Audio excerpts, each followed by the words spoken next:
Queen Beatrix of the Netherlands, a European royal who stood out from the crowd. Beatrix was a very charismatic international figure. She was very, very popular. Her 33 years on the Dutch throne weren't without controversy. From public opposition over her choice of husband, there have been stories that you were a member of Hitler youth groups. We had become anti-German.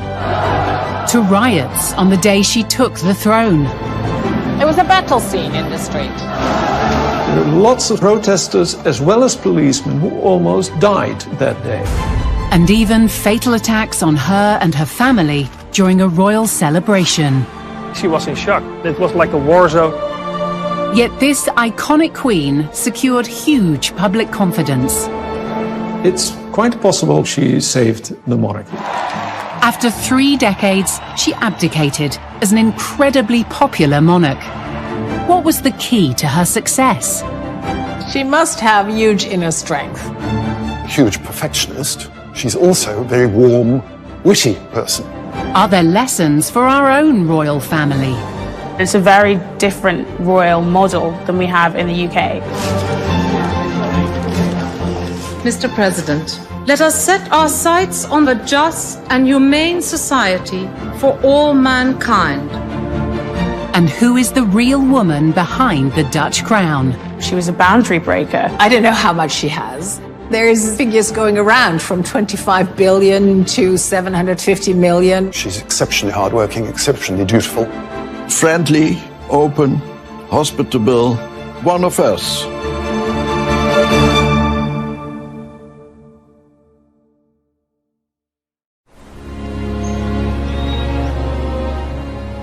Having abdicated as queen 8 years ago, Beatrix's life today is markedly different.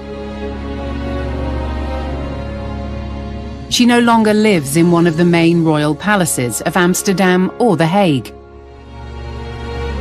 but has returned to her smaller residence in the countryside.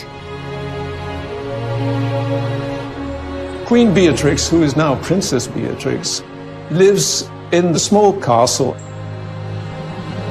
It's called Drakenstein, with a moat around it and with lawns and a huge fence around it. You can't see it from outside. And there she lives, sort of quietly. Today, Beatrix is viewed with affection by her public. I think it would be very hard for her to divorce herself from the Dutch identity and psyche. The Dutch people really look to her as a guiding force, sort of a grandmother of a nation. But for much of her reign, she was seen as a distant head of state. Beatrix vond dat er een monarch moest grote afstand hebben tot het volk, omdat dat veel meer respect opleverde. En dat was het voortbestaan van de monarchie. Beatrix was afstandelijk met mensen en hield een natuurlijke afstand. These are really important, her convictions. She knows she is right. She's not a person all the time, should I do this, should I do that, hesitating all the time. She's pretty straight.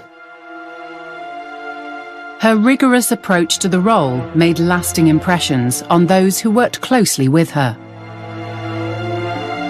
Sir Colin Budd was British ambassador to the Netherlands from 2001 to 2005. She's a huge perfectionist.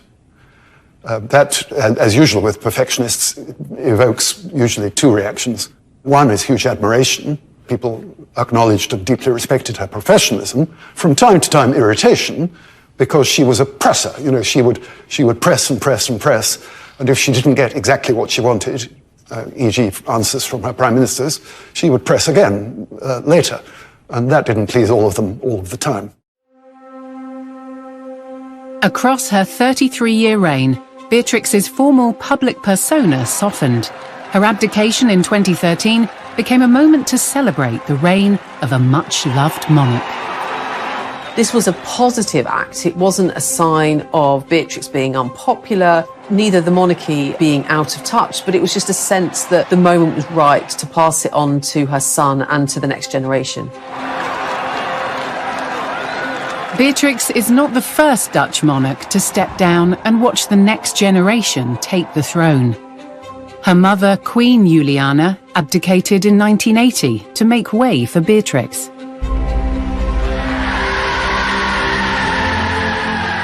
As did her grandmother, Queen Wilhelmina, in 1948.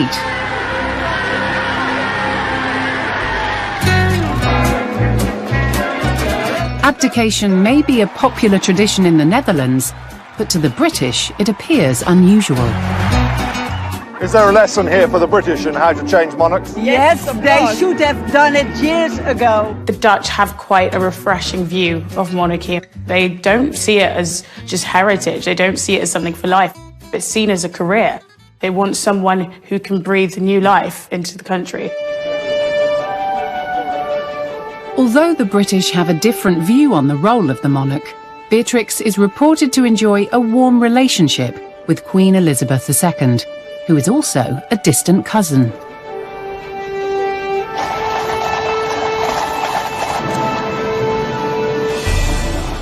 They have a kind of natural affinity in the way they feel absolutely convinced of the honor of the office that they represent. I think they get on very well. And after lunch, it was time for the giving of gifts, which meant in Queen Beatrix's case, a new carriage horse for the Queen. They're said to be close friends and confidants, and that's quite interesting because it's not very many people that understand what it's like to be the Queen of a country. They're united by being quite lonely at the top. Every year, the King or Queen gets a nationwide street party in their honour. Each April, King's Day celebrates the birthday of the current monarch, Beatrix's son, King Willem-Alexander. Revellers wear orange, the unofficial Dutch national colour. It's a reference to the name of the royal family's dynasty, the House of Orange-Nassau. They keep all the Dutch together, everybody is orange. So we're very happy with our king and his family. When Beatrix was on the throne, it was known as Queen's Day. It's a very creative day. We all deck out in orange. We wear silly orange hats. As long as it's orange, you can just do it. So it's a big national party.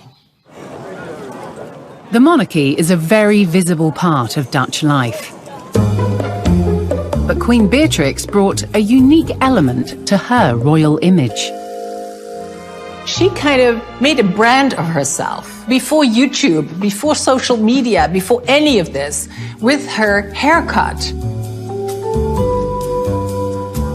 For a photographer, Beatrix was really great to take pictures of because from every angle where you stand, a silhouette, from the back or from the front, you could recognize it was Queen Beatrix.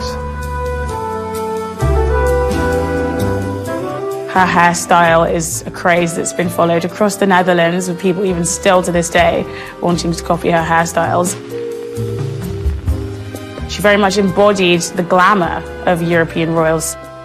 Maybe she could hide in that Beatrix brand a little bit, even when she wasn't as confident as she appeared to be, because it's also a performance that she gave, which she was very, very good at. In 1985, her iconic image provided inspiration for Andy Warhol, who gave her a pop art makeover in his series, Reigning Queens. Andy Warhol very deliberately sort of showed her stature, her prestige, but also her wealth and opulence. The Dutch government took full advantage of that by putting up copies of Andy Warhol in all Dutch embassies across the world. Beatrix did more than just make a splash in the art world. She made her voice heard on the international political stage. She was able to advance movements simply just by being there. And I think that was the case with the European Union. Beatrix was one of the first heads of state to speak to the European Parliament when the EU expanded by 10 members in 2004. And in 1997, she gave a speech in support of furthering European unity before global leaders. The momentous transformation which took place in Europe 8 years ago has opened the way for a new program of cooperation, which now spans the entire breadth of the continent. In many ways, she became seen as this kind of European stateswoman, very comfortable and regularly in attendance at, whether it be the European Commission or the European Parliament, and was clearly respected. Although she was expected to be politically neutral as a head of state, Beatrix's outlook was known to be liberal. She was a boundary breaker. She took perhaps one of the most political roles we've seen a modern European royal take. Beatrix embodies that national character of tolerance and liberal outlook. She spoke about inclusivity, honoring different perspectives, honoring different ways of life. Not only was she one of the most political monarchs 20th century Europe had ever seen, but Beatrix was also arguably the richest. Queen Beatrix was one of the most wealthy monarchs in the world, with more wealth indeed than Queen Elizabeth II. And various investigations looked to her investments, her stock holdings. It was thought that she had significant investments in Shell, the petroleum company. I don't know how much she has. There's very different figures going around, from 25 billion to 750 million.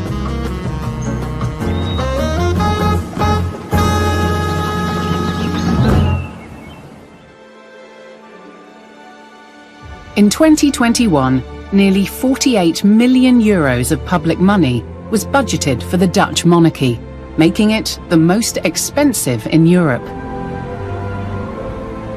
The royal family's wealth has long been a controversial topic. It is a fiercely egalitarian country. So if you're trying to be a successful monarch in a country as egalitarian as that, then you need to, as far as possible, look modest. Queen Beatrix reigned through 33 dramatic years. From riots on her wedding day to personal tragedies and political turmoil. Yet how did this seemingly distant queen overcome controversy to win the hearts of her nation and then step away from the throne with their overwhelming support?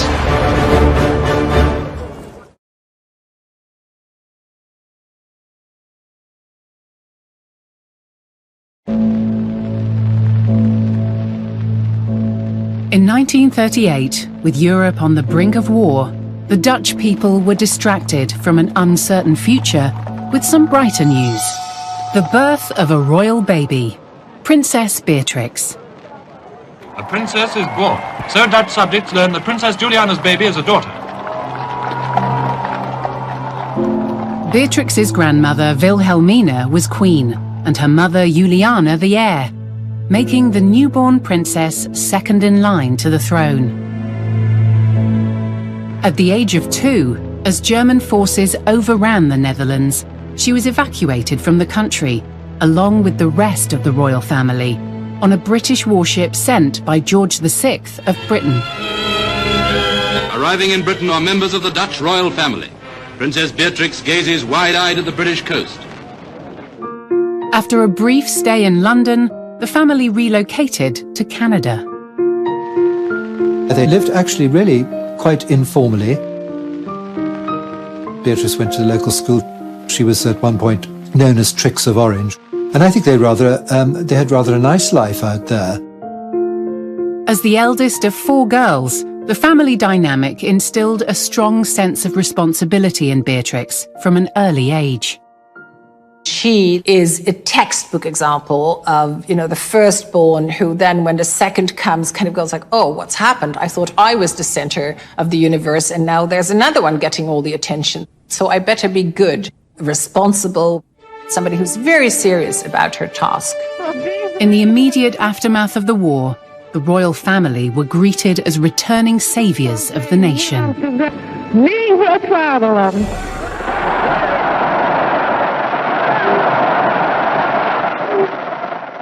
This sense of Beatrix, her mother and grandmother, having been there for the nation at a time of adversity, and Beatrix has been popular because of that ever since.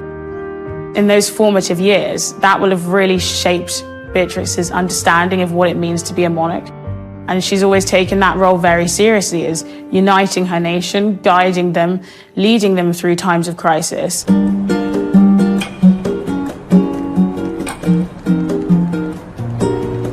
Beatrix went on to study law and economics, amongst other subjects, at the prestigious University of Leiden.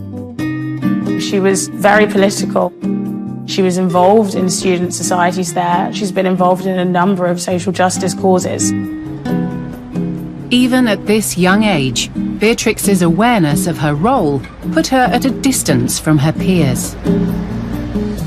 Ze heeft toen ze in haar studententijd, heeft ze gezegd aan het eind van haar studie tegen haar medestudenten: vanaf nu ben ik u voor jullie. Het was van haar een hele diepe geloof dat een koningin nou eenmaal op afstand moest blijven van haar volk, om het sprookje van het koningschap te bewaren.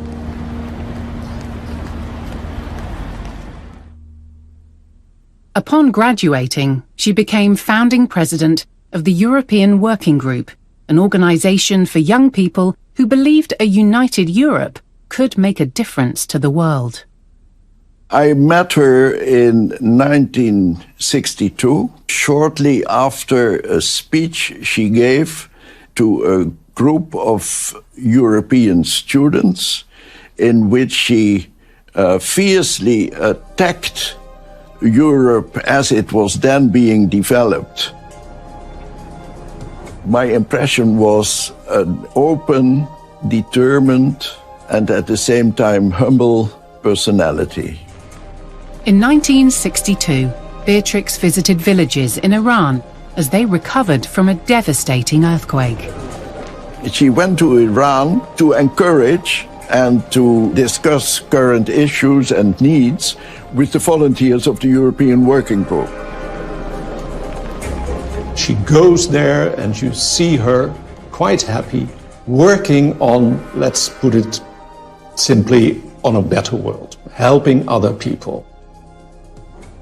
In the beginning, you could see her as really an activist, an idealist. And she has stayed that way.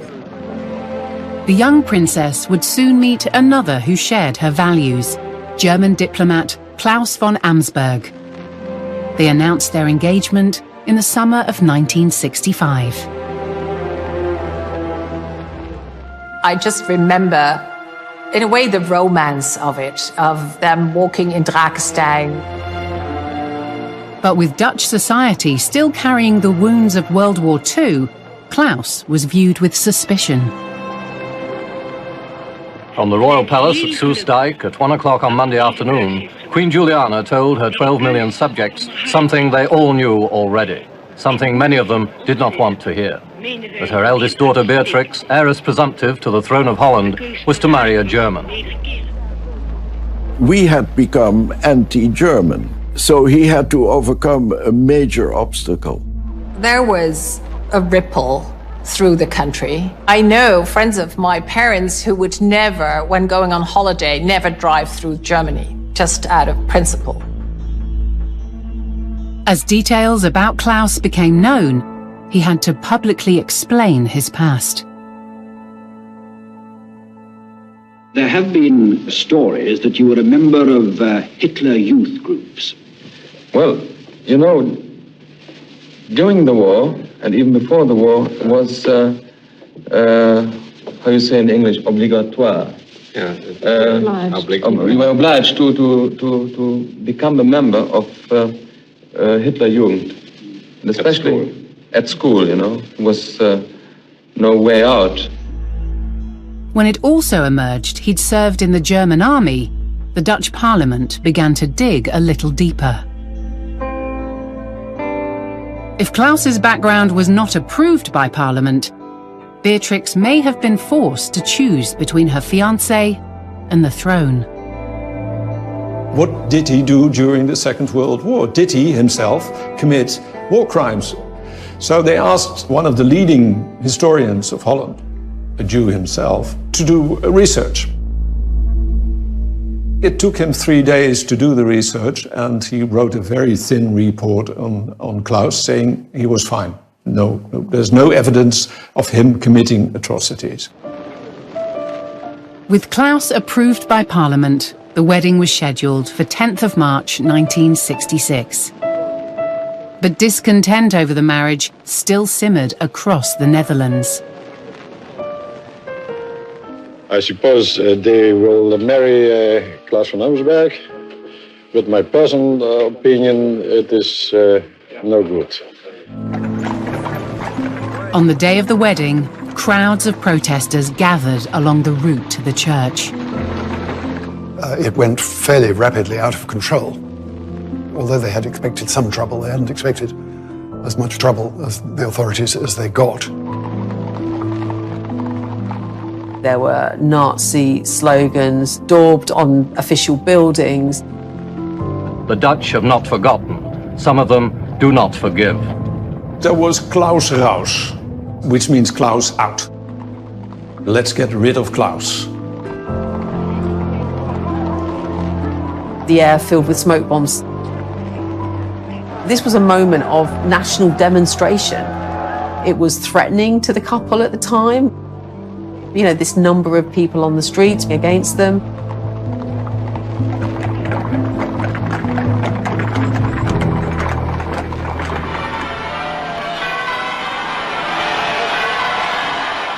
Yet once inside the church, the couple appeared unfazed by the unrest outside. I attended the wedding. We didn't hear anything.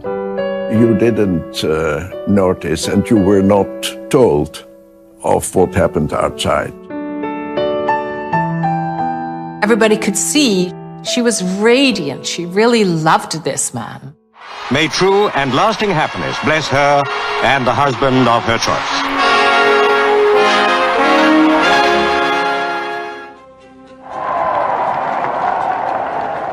Upon joining the Dutch royal family, Prince Claus, as he was now known, set about winning over the Dutch public.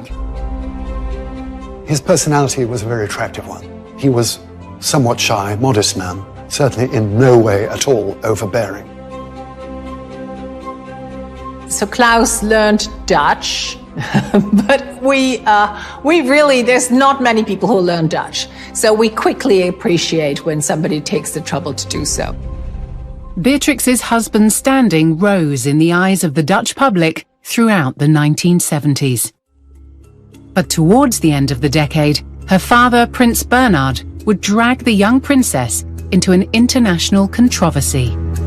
The American aircraft manufacturer Lockheed was discovered to have been bribing global figures in exchange for lucrative contracts. In 1976, it became apparent that a high Dutch official had received the amount of $1 million. And it soon was clear that this high-ranking Dutch official was Prince Bernhard. When that came out, I mean, there was a general outcry and, you know, what have you done? Beatrix's mother, Queen Juliana, threatened to abdicate if the government prosecuted Bernhard. Reports emerged of Beatrix, who would become queen in her mother's place, taking a similar position. Some people have said that they know for sure that Crown Princess Beatrix said to her mother and the government, "I cannot succeed my mother in case my father is being prosecuted. That's not a way to start." We had a full-blown constitutional crisis. Prince Bernhard was not prosecuted, but was stripped of his military titles and uniforms.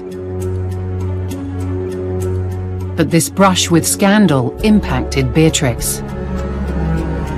She suddenly realized my father is not only a very charming man, but he did something which is really opposed to everything I stand for. Certainly the Lockheed scandal would be a defining moment, not just in the personal life of Princess Beatrix, but certainly in how she decided to conduct her public life going forward. It certainly made her more resolute to do it right. She said so just before she became queen. We must do things seriously.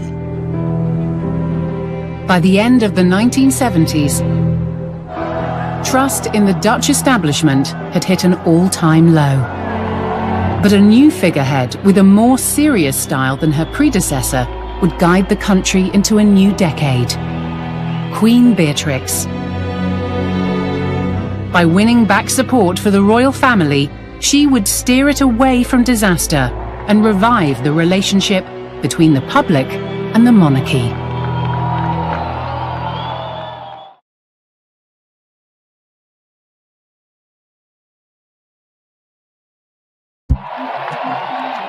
In April 1980, the 42-year-old Princess Beatrix was poised to take the throne. Her mother, Queen Juliana, was abdicating to make way for her.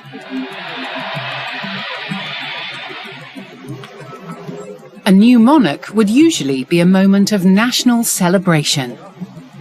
But Beatrix was taking the throne at a time of great strain for the Netherlands.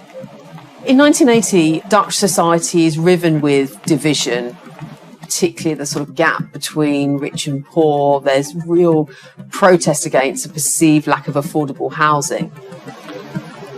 With debate raging about social inequality, squatters in Amsterdam prepared to protest on the day of Beatrix's investiture.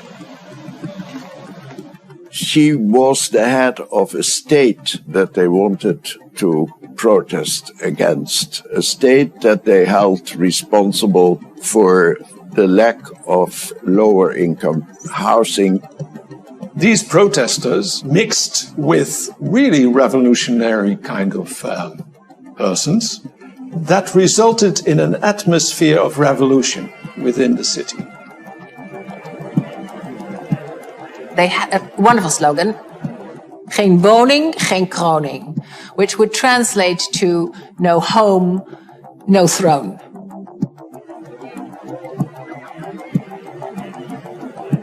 Beatrix's investiture took place on April 30th, 1980, in the Royal Palace on Amsterdam's Dam Square. Normally this is a place of pigeons and people. There's always people here. But on that day, we were like a bit under siege. There was so much security here, and this was all cordoned off. And it was tense. As crowds of protesters gathered in the streets around Dam Square, inside the royal palace, Beatrix's mother signed the abdication, making her daughter the new queen. Beatrix was then sworn in during a ceremony in the church next door.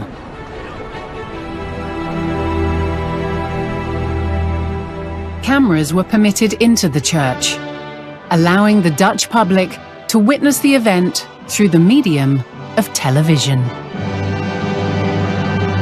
I was a senator at the time, so I was there. It was impressive.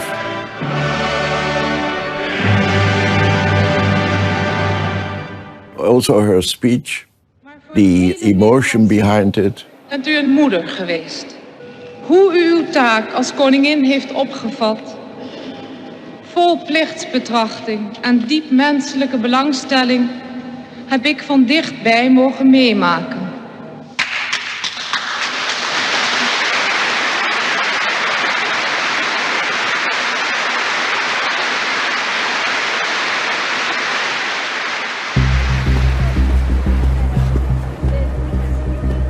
The regal calm inside the church was in stark contrast to the tense atmosphere developing in the streets beyond Dam Square. We could hear something, yeah. We could hear that outside something was going wrong.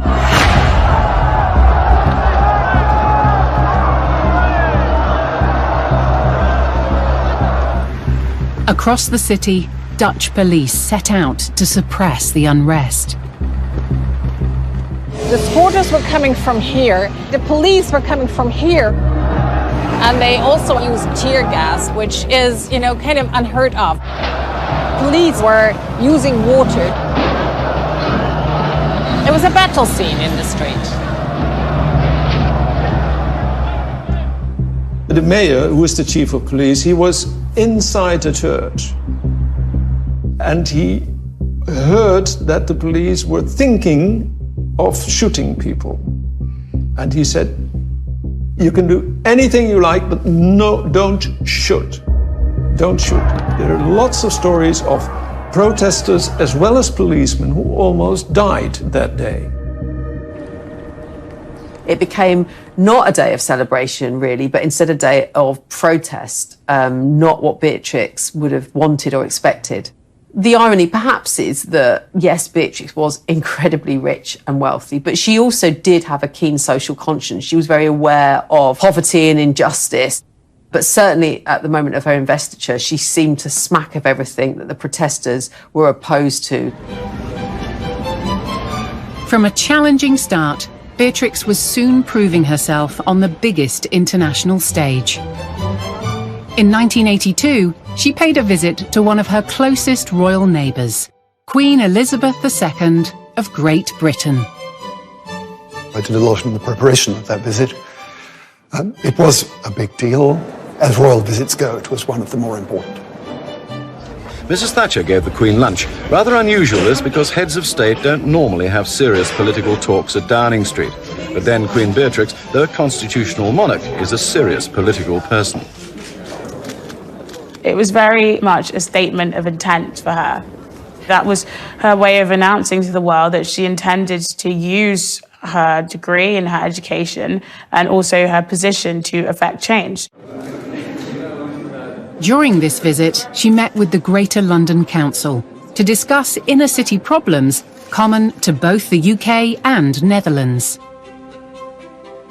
At another point in the trip, Beatrix did not shy away from one of the most contentious issues in the UK at that time, its place in Europe. And tonight, at a Guildhall banquet, she made her major speech of the visit. An earnest and thoughtful examination of the reasons why Britain must remain in the common market. She made that speech with considerable passion. There have not been many foreigners who've seen fit to involve themselves in our public debate about it. And she's absolutely one of them. It's something we're not used to seeing here in the UK from our monarchs. We don't expect them to have political opinions, but she's one for individualism, she's one for breaking boundaries. But more than anything, the visit showed the world that Beatrix had the royal sparkle to match any reigning monarch.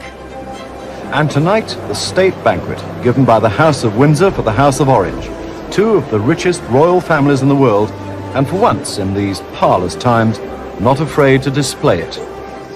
It was very much a coming together of two royal families, but also showing off Beatrix as being a figure in her own right.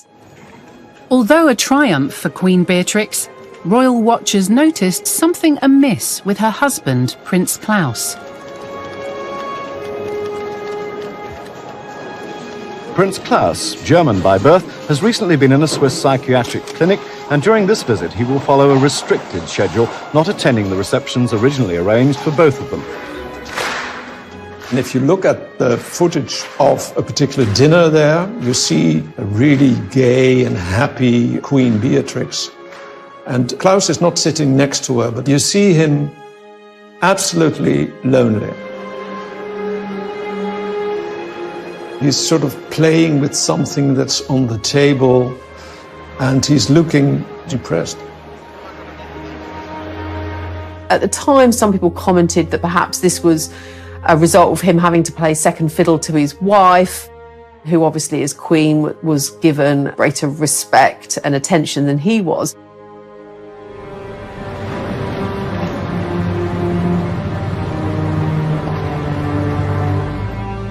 Claus would battle with depression for the rest of his life. In 2001, in a controversial interview on the globally transmitted Radio Netherlands, Dutch journalist Willem-Alexander would lay the blame for Claus's breakdown firmly at Beatrix's door. The guy went berserk, because the moment the Queen became Queen, he would not know whether she talked to him as Queen or as his wife. She is so totally absorbed by this role. The moment she leaves the palace, she's Queen. But inside the palace, she's now Queen too. Zij is een heel interessante persoonlijkheid, omdat ze zo ontzettend anders is binnen de muren dan buiten de muren. Dus ze kan heel driftig zijn en heel emotioneel. I know that people like to speculate about these kind of things. She was not nice to him and so on. She was a cold woman. I don't think so. There is a lot of evidence from people who know them both very well that he was absolutely devoted to her right to the end, and vice versa. Whatever happened behind closed doors, it was clear to the public that she did indeed have a more formal manner than the previous queen. She was seen as a rather more kind of aloof, distant figure. And this was actually something that she worked to overcome. Beatrix made a major change to the Queen's Day celebrations that brought her, literally, closer to her public. It used to be the royal family would stand and the people would come by and give presents, and it would be very formal like that. And then she said, let's go into the country, let's go to that city, let's go to that village. That's what enabled her to display, over time, to large parts of the country, the warmth and friendliness of her basic personality and her energy. But it took an unrehearsed moment during Queen's Day celebrations of 1988 to finally break down her aloof image. Dutch national television cameras followed Beatrix throughout the day, capturing intimate interactions with the public. She walks through the streets and she's fast. She doesn't walk slowly. She really is ahead of the troops. And then suddenly this man comes from the crowd and kisses her on the cheek, and she is surprised, and she actually steps out of her role for a moment and is just, you know, hey, it was a lovely moment. It was a lovely moment. That was a very important moment in which she showed herself as this spontaneous person. His kiss was our kiss. We also knew it wasn't easy, and she didn't always have an easy time.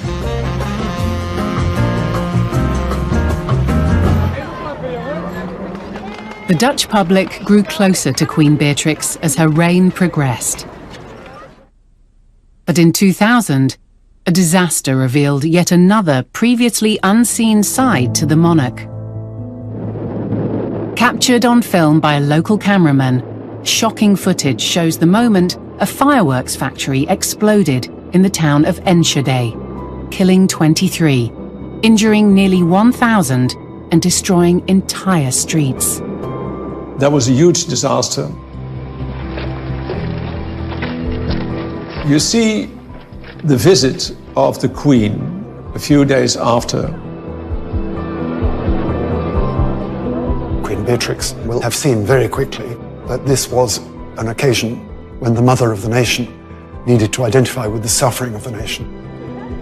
In emotional news footage, the nation saw their queen comforting the bereaved. And you saw her sorrow on television. That made her popular, and that made her loved. Over the course of her reign, she grew from being this very sort of distant, slightly austere figure to one who was liked, respected, seen by her people regularly and concerned about them. By the end of the 20th century, Queen Beatrix of the Netherlands had not only restored the nation's trust in the monarchy, but also transformed her image by giving the Dutch public glimpses of her true personality. But a new century brought new challenges. And Beatrix would soon find herself at the centre of a bitter fight over the future of the country.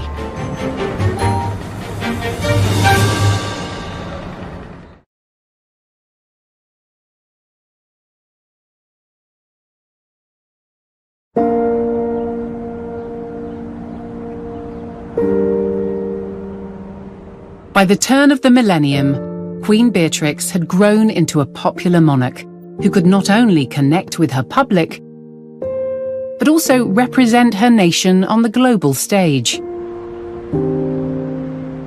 But Dutch society was changing, and she would soon find herself drawn into a bitter political war that threatened to tear the Netherlands apart. There was a huge influx of immigration from Morocco, a lot of Muslim immigrants in particular. And as a result of that, there was quite a big debate about the extent to which Islam should be able to permeate Dutch society. The threat of the right emerged as a feature of Dutch society in response to the perceived threat of Islamic militancy. And this rather sort of open, freedom-loving, peace-loving, liberal Dutch society was really kind of challenged. The Netherlands is not an immigration country. In the autumn of 2001, a politician called Pim Fortuyn emerged as the leader of an increasingly popular far-right party. He came and suddenly started saying very directly in television interviews and discussions, "You guys just don't know what ordinary people are thinking. You don't know how much resentment there is out there in the community. The annual stream of tens of thousands of newcomers who largely ends up as illegal aliens must stop." The atmosphere was electric at the time when Pim Fortuyn was active. It was absolutely electric. The arguments of Pim Fortuyn were firmly opposed to the values that Queen Beatrix was seen to stand for. After 9/11, she becomes ever more associated with this tolerant, inclusive way of embracing, really, immigration. One can read from her Christmas speeches that she was highly concerned about populism. Maar de moderne mens lijkt weinig aandacht te hebben voor de naaste. Nu is men vooral met zichzelf bezig. We zijn geneigd van de ander weg te kijken. As a compassionate queen who'd spoken out publicly on political issues, Beatrix's inclusive attitude rubbed up against anti-immigration sentiments. Pim Fortuyn took exception to Beatrix, at one point publicly advising her to retire.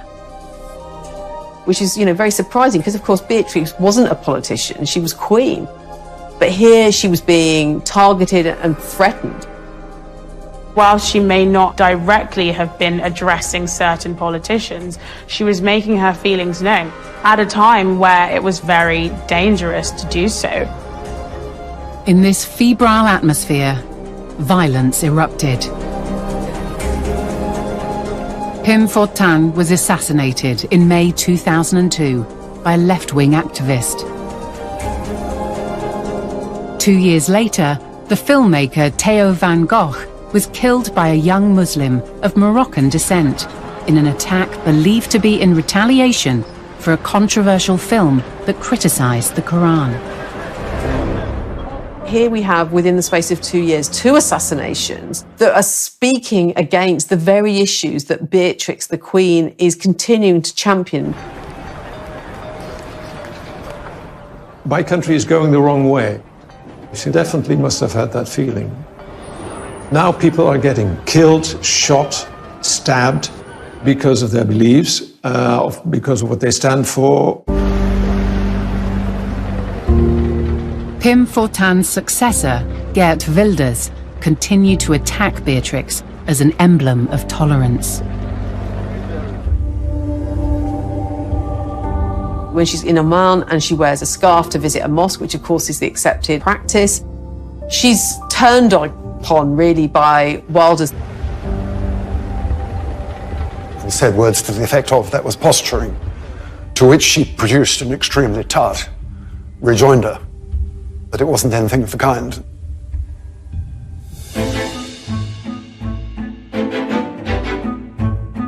Beatrix was a queen who could, in theory, influence politics. The Queen had the responsibility of choosing someone to chair discussions needed in the run-up to the formation of a new government. But the person you choose is obviously just one person with individual attitudes and enthusiasms. So she certainly did exercise a measure of political power, and it has sometimes been alleged that her enthusiasms led her to support one group rather than another. She always took her decisions on the basis of the advice that she got. There are people who attribute particular decisions to the head of state, but the head of state has no views. In the 2010 election, when Geert Wilders won 24 of the 150 seats, his Freedom Party became the third biggest in Parliament.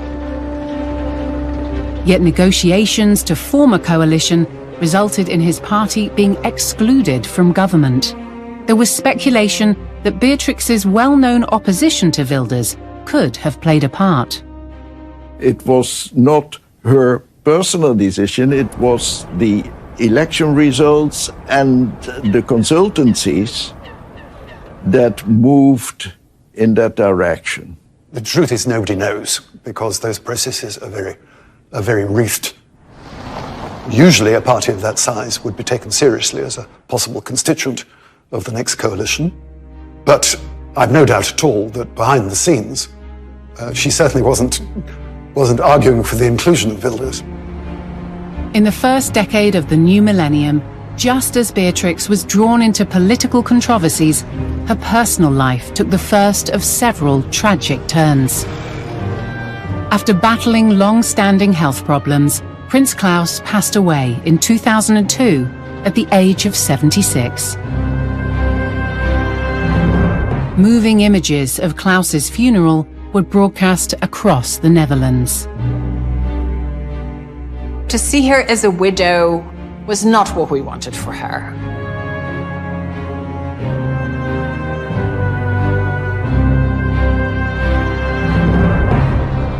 Royalty from across Europe travelled to the Netherlands for Claus's funeral in the city of Delft. Prince Charles came that day.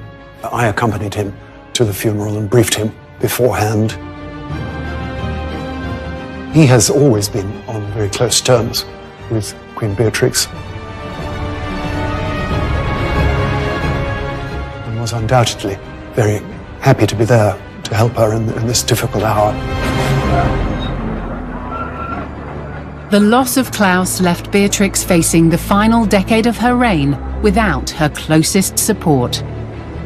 And the years ahead would be the toughest yet, as tragedy after tragedy took a personal toll and generated an outpouring of sympathy across the country.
Although a serious and sometimes formal monarch, in moments of national catastrophe, Queen Beatrix made significant gestures of compassion that brought her closer to her public.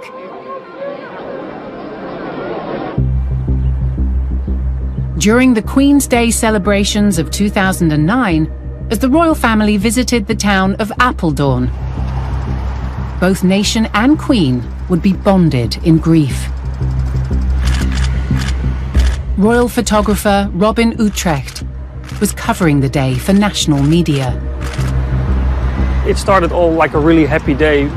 Crowd was cheering at them, dressed in orange. People were cheering. Queen Beatrix on the bus waving to people. Every year, the Queen's Day procession was a much-loved television event. These images were broadcast live across the nation. And then I was sitting in the press bus behind the royal bus, and then we came at the crossroad. And then the royal bus just went around the corner, and then I heard like 2 explosions. The car came from there, and he hit those people that were standing behind the fences.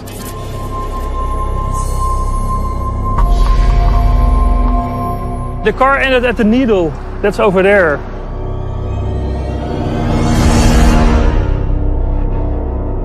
I took pictures of people flying in the air. It was so fast what happened, you know, and then the bus stopped and everybody was in panic. And you see the members of the royal family in horror because they see the people who have been just thrown away by the car. And then ambulances came and yeah, it was like a war zone. For such a happy day, it ended so tragically.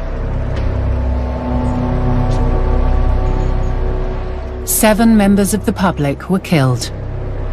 The perpetrator of the attack, a 38-year-old man from a small town in the east of the Netherlands, also died shortly after being taken to hospital. Although his motives were not fully discovered, he'd lost his job earlier that year and had faced financial troubles.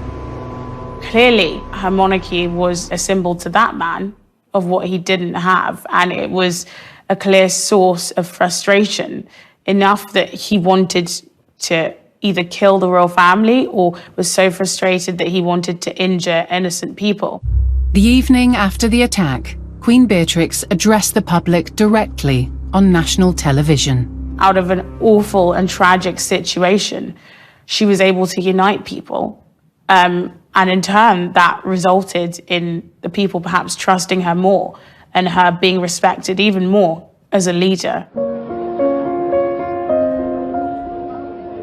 3 years after the devastating attack on Queen's Day, Beatrix's second son, Prince Friso, was involved in an accident during the royal family's annual skiing holiday.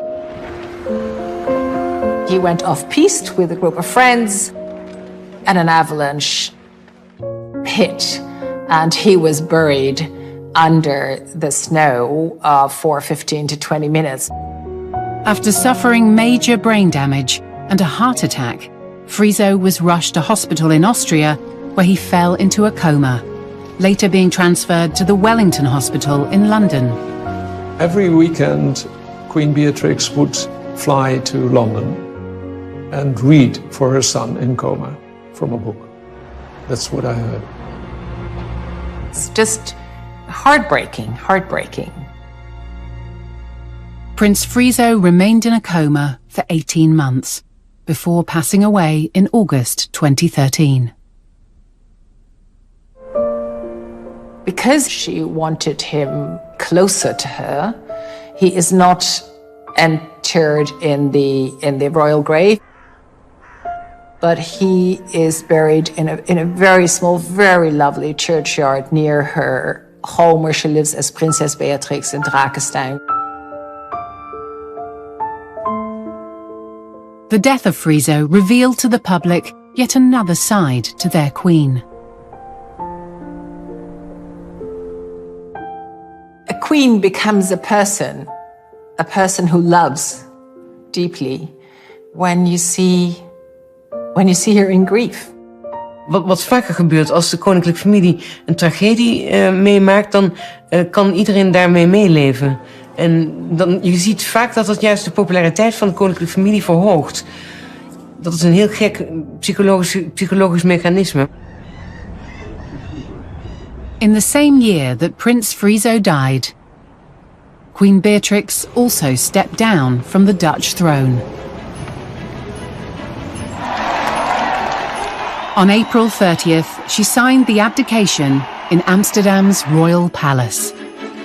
And on that moment, there was a loud cheer on the Dam Square. A cheer of, okay, you do that. We just want to let you know that we're here with you in this moment. You see the difference in atmosphere so clearly between 1980 when she became queen and 2013 when she abdicated. So maybe she thought, I've done a good job.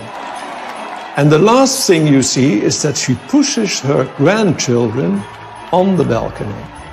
That's her last act, pushing her grandchildren on the balcony. Now it's your task.